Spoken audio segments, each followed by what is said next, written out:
Assalamualaikum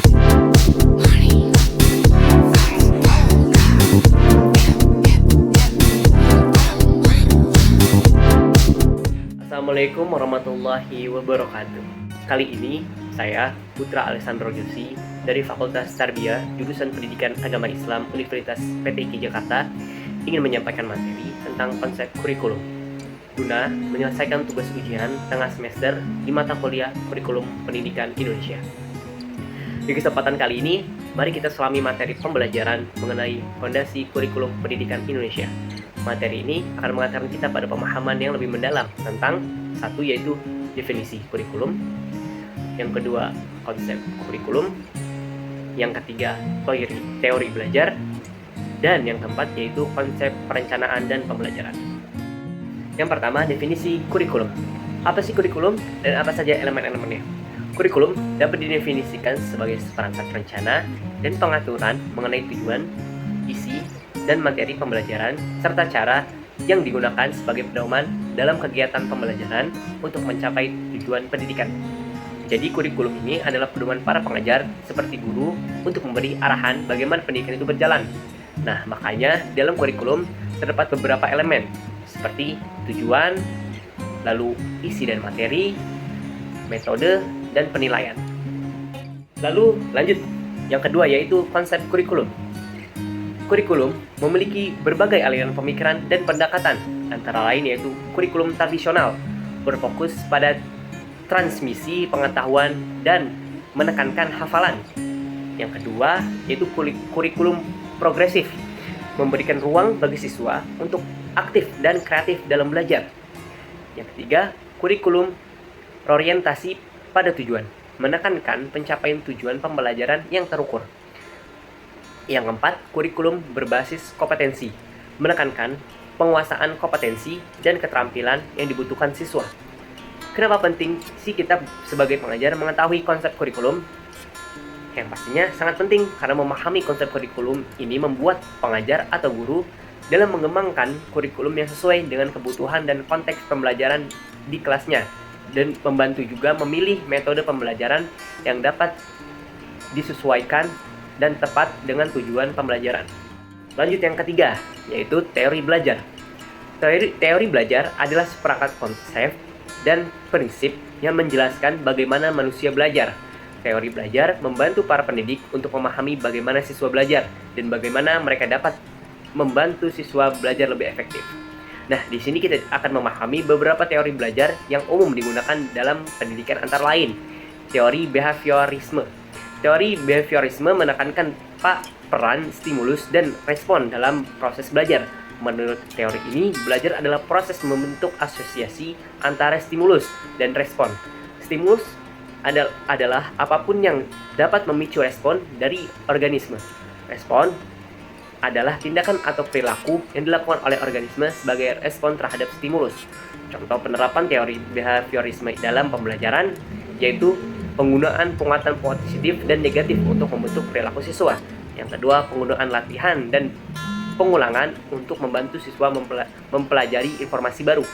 Yang ketiga, penggunaan sistem tekan ekonomi untuk memotivasi siswa. Yang kedua, yaitu teori kognitivisme. Teori kognitivisme menekankan peran mental dan proses berpikir dalam belajar. Menurut teori ini, belajar adalah proses internal yang melibatkan pengelolaan informasi seperti persepsi, memori, dan pemikiran. Contoh penerapan teori kognitivisme dalam pembelajaran yaitu satu, penggunaan peta konsep untuk membantu siswa memahami struktur pengetahuan.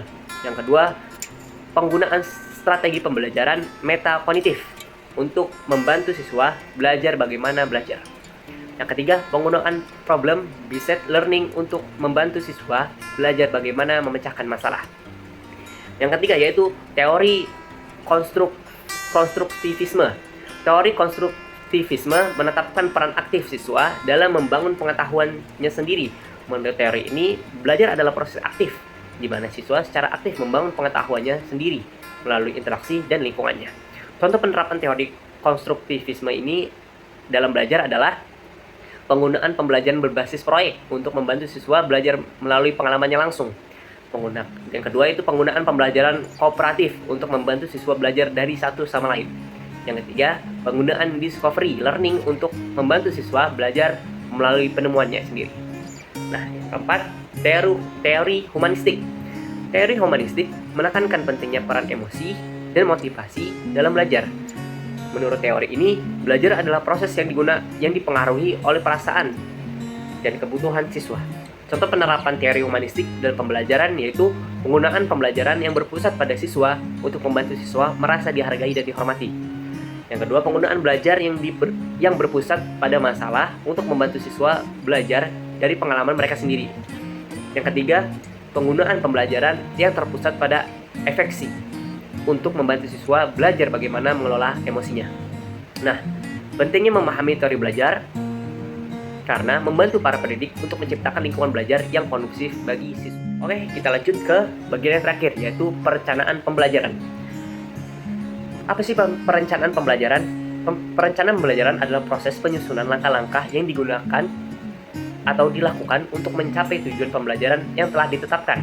Perencanaan pembelajaran yang efektif harus mempertimbangkan beberapa hal, antara lain yaitu tujuan pembelajaran, yang kedua isi dan materi pembelajaran, yang ketiga metode pembelajaran, dan yang keempat penilaian. Langkah-langkah dalam perencanaan pembelajaran yaitu menetapkan tujuan pembelajaran. Tujuan pembelajaran itu harus jelas, spesifik, dan terukur. Yang kedua, menentukan isi dan materi pembelajaran. Isi dan materi pembelajaran harus sesuai dengan tujuan pembelajaran dan kebutuhan siswa. Yang ketiga, memilih metode pembelajaran. Metode pembelajaran harus sesuai dengan tujuan pembelajaran, isi dan materi pembelajaran, dan karakteristik siswa. 4. Pengembangan alat penilaian. Alat penilaian harus valid dan reliable untuk mengukur kemajuan belajar siswa. Pembelajaran adalah proses interaksi antara siswa dan guru yang bertujuan untuk mencapai tujuan pembelajaran yang efektif. Harus melibatkan siswa secara aktif dan menciptakan lingkungan belajar yang kondusif. Beberapa prinsip pembelajaran yang efektif. Satu, yaitu siswa adalah pusat pembelajaran. Pembelajaran harus berpusat pada siswa dan memperhatikan kebutuhan dan minat siswa. Yang kedua, pembelajaran yang aktif. Siswa harus terlibat secara aktif dan dalam proses pembelajaran. Yang ketiga, pembelajaran yang konseptual.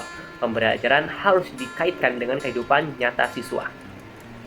Yang keempat itu pembelajaran yang berkesinambungan. Pembelajaran harus berlangsung secara berkesinambungan dan struktur. Faktor-faktor apa saja yang mempengaruhi pembelajaran? Yaitu ada dua, yaitu faktor internal dan eksternal.